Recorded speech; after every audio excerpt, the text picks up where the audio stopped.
Kupitia mitandao ya kijamii nimeona mgogoro wa matumizi ya ardhi kati ya halmashauri ya wilaya ya Geita na mwekezaji.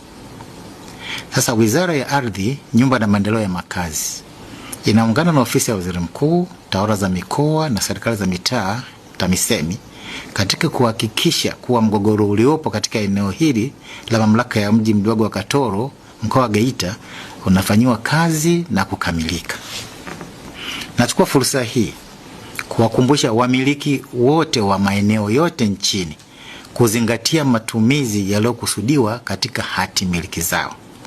Endapo mmiliki ana mpango wa kuendeleza eneo lake kwa matumizi tofauti na yaliyotolewa kwenye hati miliki, ni lazima apate kibali cha mabadiliko ya matumizi kama sheria zinavyoelekeza.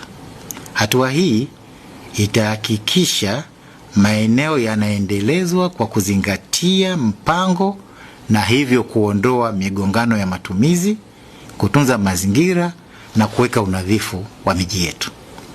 Aidha, uendelezaji wowote unaofanyika sharti uzingatie sheria za uendelezaji miji, ikiwa ni pamoja na kupata vibali vyote vinavyotolewa na mamlaka zote za serikali.